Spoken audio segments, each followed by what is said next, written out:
We're using this to make the rod for the reciprocating action, and it's just an old scrap of aluminum, and I'm just going to use the mill to flatten off this one side. It's kind of got a rounded edge on it. Alright, I had that one straight edge, and then I scribed the line, and I've cut it off on the bandsaw. And now I'm going to get this put in here and get this side straightened out.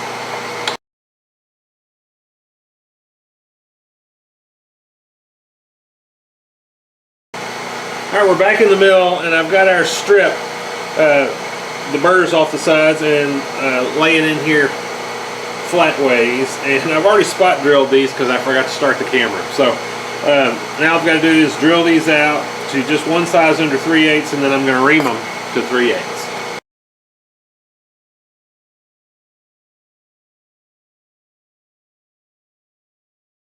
I'm making the bushings for the reciprocating arm, and this is some brass tubing, 3/8 inch outside diameter, and I originally bought it, you know, for lamp, the center post of a lamp, so you know that might be an option for you.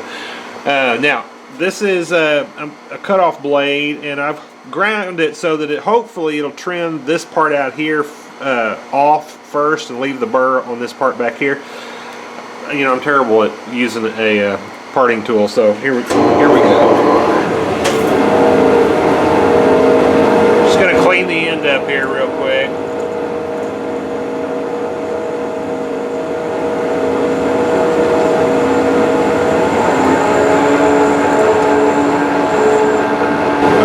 Each one of these to be 300 thousandths.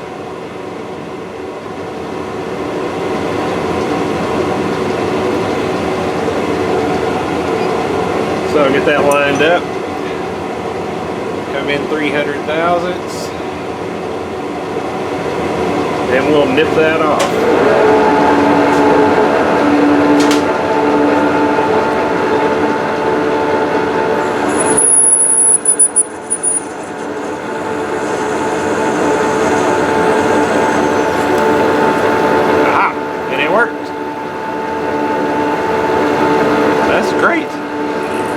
Okay.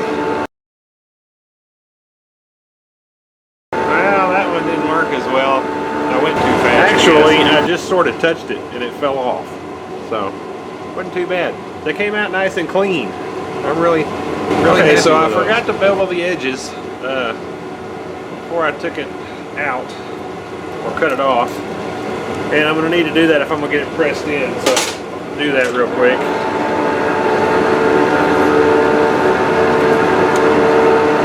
That ought to be enough, and I really just need to do one side. Alright, I'm getting ready to press these bushings in there.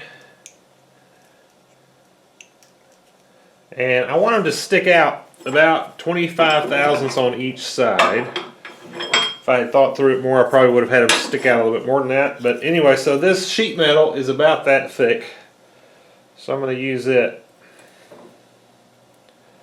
to support the aluminum.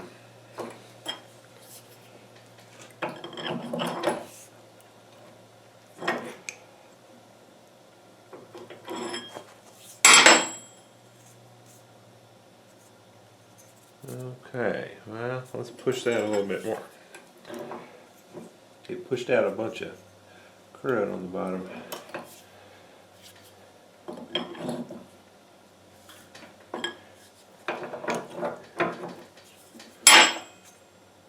Okay, there we go.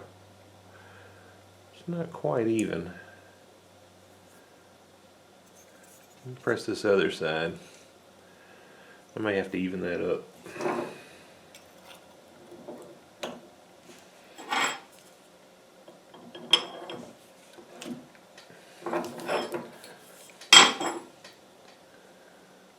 Yeah. Alright. There we go. Alright, we're going to get these bushings we put in bored out to the right size. And I just centered it up by dropping this in there, and then you just sort of feel the sides until you get it just in the right spot. Alright, we'll get these probably need to drill it and then ring it.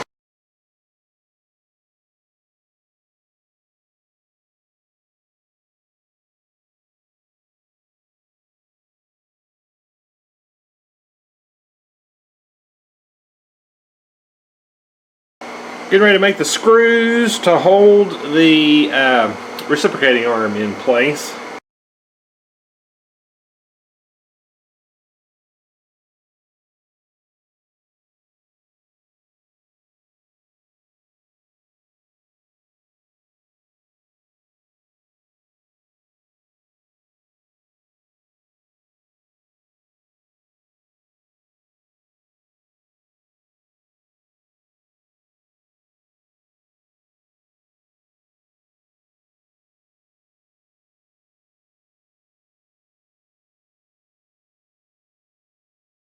Alright, there we go. There's our blank.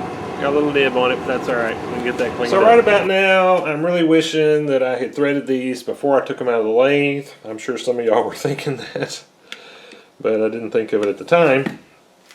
So, I don't really even have this centered up under here. I'm just going to use this to help me get this flat. So, it'll work. Alright, that actually wasn't as bad as I thought it was. The last thing to do on these screws is we got to cut a slot in there, and I've got a slitting saw, and I've just got to get it in the right spot. And so what I got to do is bring it down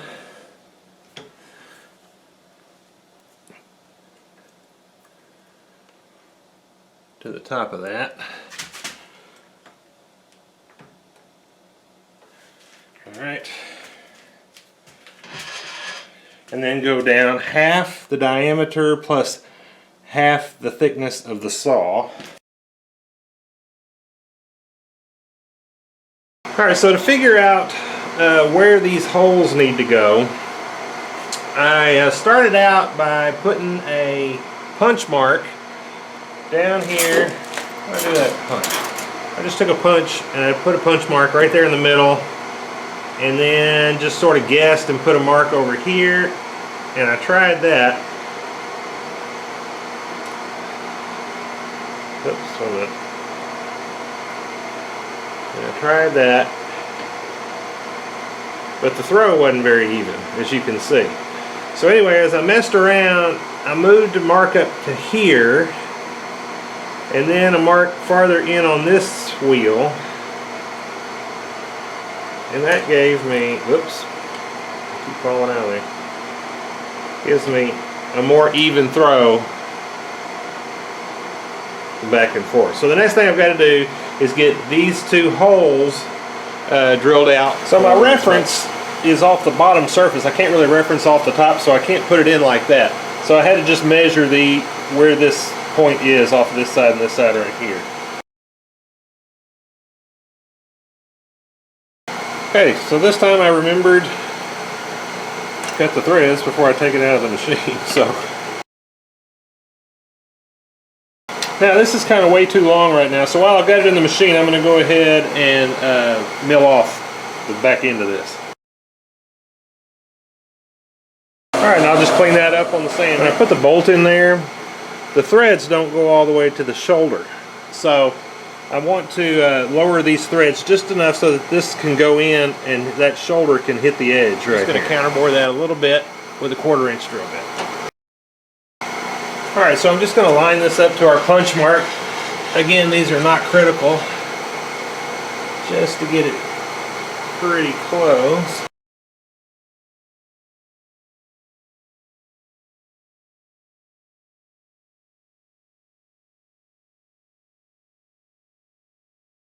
So I just got the belt made, and it's a separate video that I put out there. I'm not sure if it'll come out before or after the Shake-o-Matic videos, but probably after.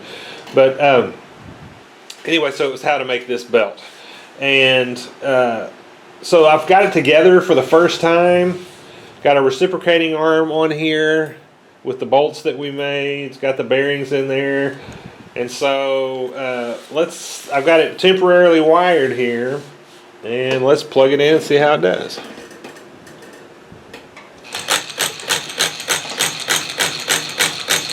Alright, so there it goes.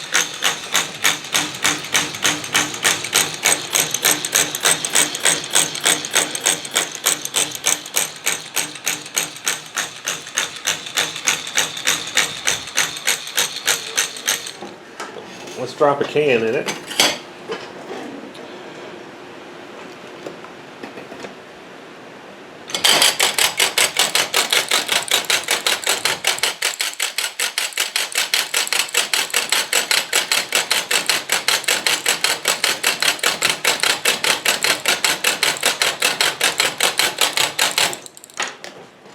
Wow, that's kind of loud. I might have to keep that outside. Alright, so let's see. Next thing to do is to get it, take it apart, get it painted, get this finished. I need some type of a cover in here to protect the electrical stuff. Anyway, alright, let's get to work on that.